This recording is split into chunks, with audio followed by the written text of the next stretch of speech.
Et salut à tous, c'est Rasta, j'espère que vous allez bien. Donc on se retrouve aujourd'hui pour une petite vidéo concernant le projet Ethereal.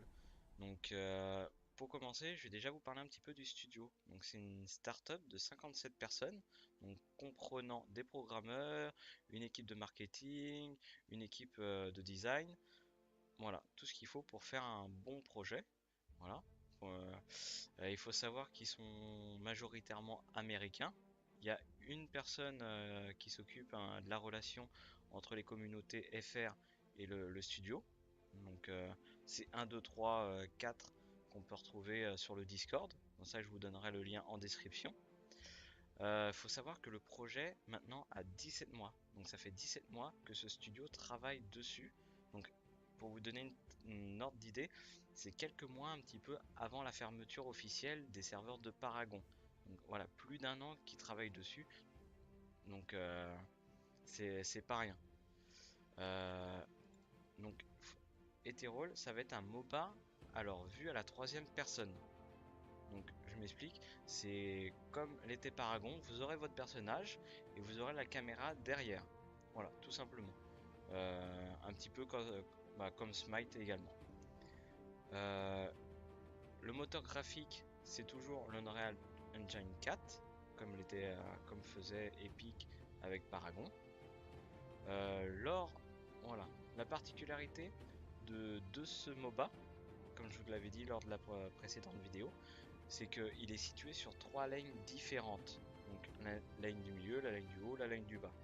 Donc ça, on aura un peu plus de précision lors des vidéos prochaines. Voilà, faut le temps qu'ils mettent quand même leur vidéo et qu'ils commentent un petit peu.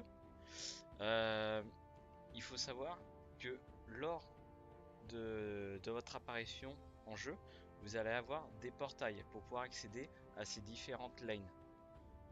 Une fois que vous serez sur ces lanes, pour avoir accès soit à la lane du haut ou soit à la lane du bas, vous pourrez utiliser un jump pour monter et après pour descendre, vous pourrez sauter dans le vide entre guillemets pour avoir accès à la lane du bas. Lors de la sortie de ce MOBA, il y aura deux options, soit l'option PvE, soit l'option PvP. Donc pour ces deux options, vous aurez du 3v3 sur une seule lane. Après, en mode normal, du 5v5 ou du 6v6, ça sera reconfirmé. Donc ça, comme tout MOBA. Il faudra détruire le corps ennemi, voilà, tout simplement pour gagner la partie. Avec les tours et progresser ainsi de suite. Et le dernier mode, ça sera du 12 contre 12. Là, ça sera un petit peu comme Smite, un mode arène. Donc, qui va envoyer du lourd. Du 12 contre 12, 24 en partie, ça risque de faire mal. Lors de la sortie de ce MOBA, vous aurez le choix entre 8 classes. Pareil, comme pour le Discord, je vais vous mettre le lien en description pour que vous puissiez aller voir directement le site et suivre également le projet. Comme ça, vous pourrez voir les avancements, les nouvelles vidéos. Vous renseigner aussi au niveau des classes et voir également les artworks des personnages. Parce que il faut savoir, lors de la sortie du jeu en alpha fermé, il y aura 15 personnages jouables.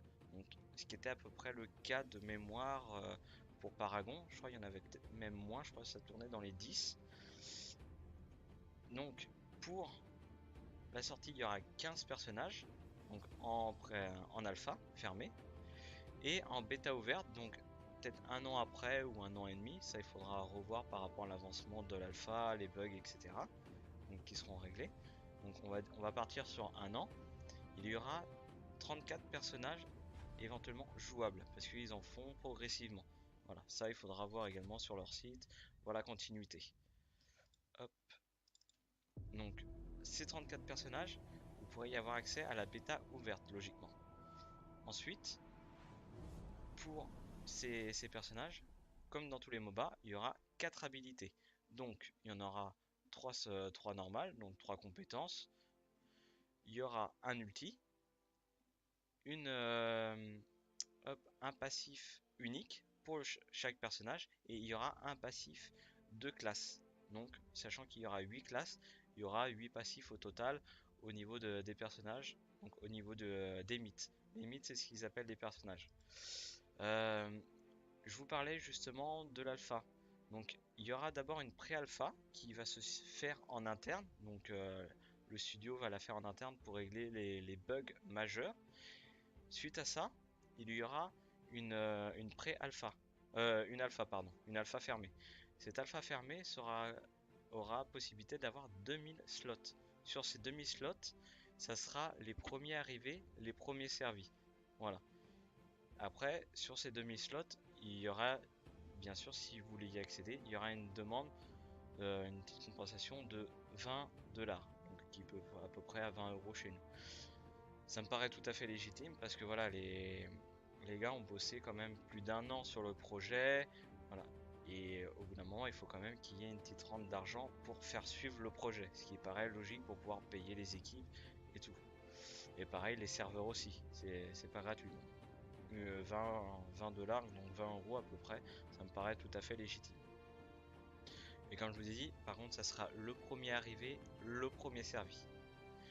Euh, lors, lors de l'alpha, il n'y aura pas de mode ranked, ni lors de la bêta, mais dans l'avenir, il y aura possibilité éventuellement d'avoir un mode e-sport, donc compétitif. Ça sera si par rapport au retour en fait des joueurs. Si les joueurs demandent justement un mode compétitif, il y aura ce mode. Voilà, tout simplement.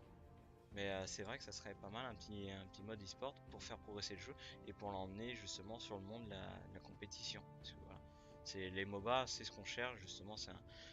On cherche aussi à s'amuser, mais on cherche aussi un petit peu de défis avec des compétitions ou autres. J'entends pas mal de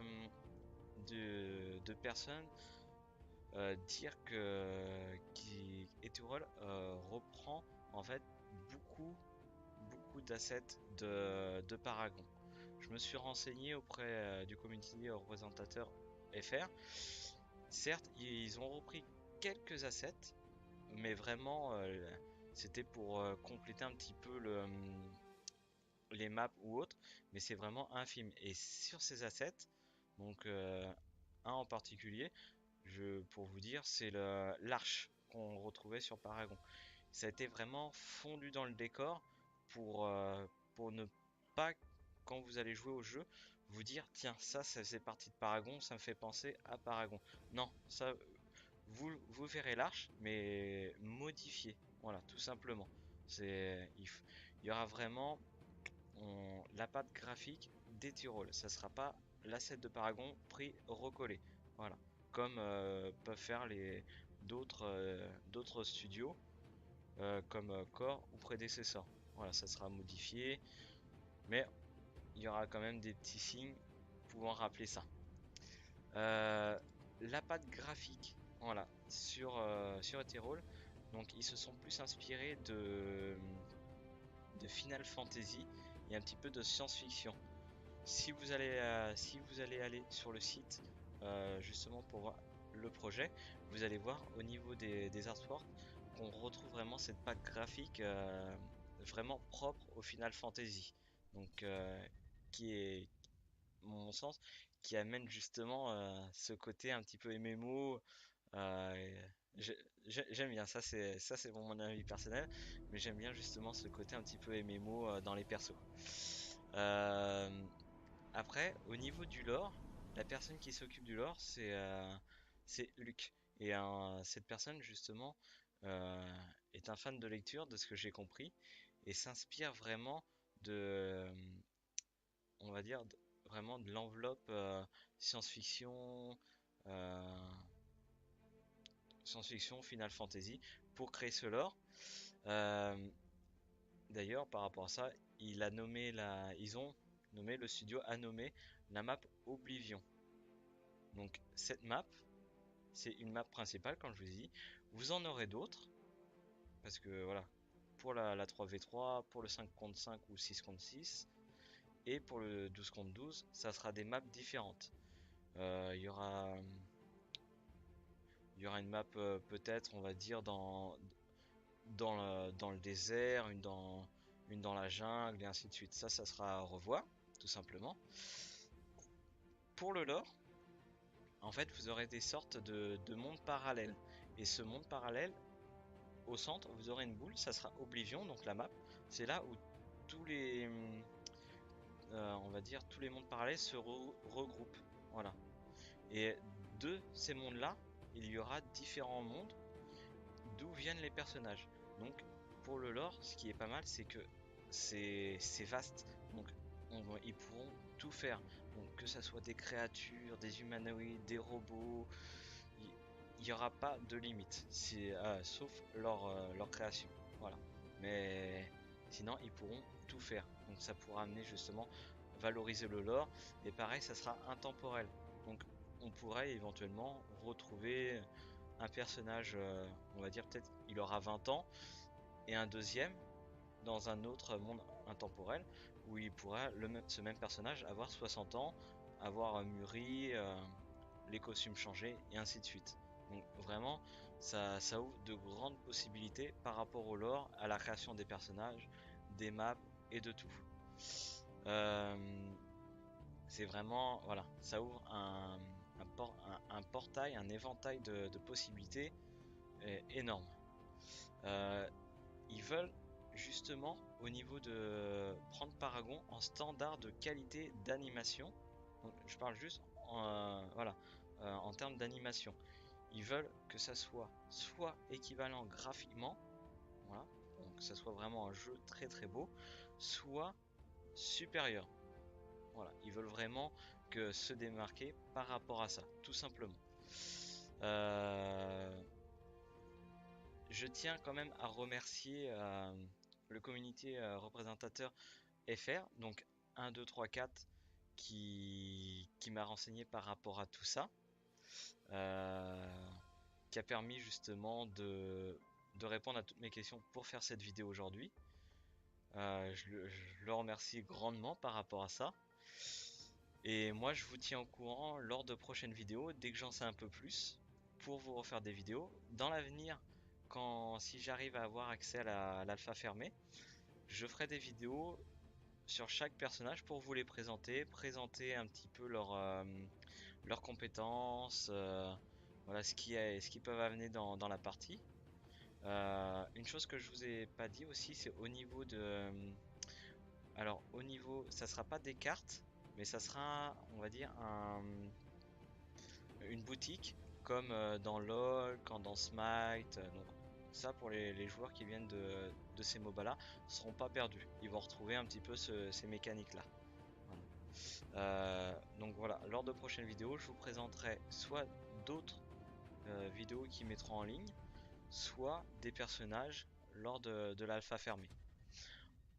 Voilà, si la vidéo vous a plu, mettez un petit pouce bleu et n'hésitez pas à vous abonner à la chaîne YouTube et Twitch.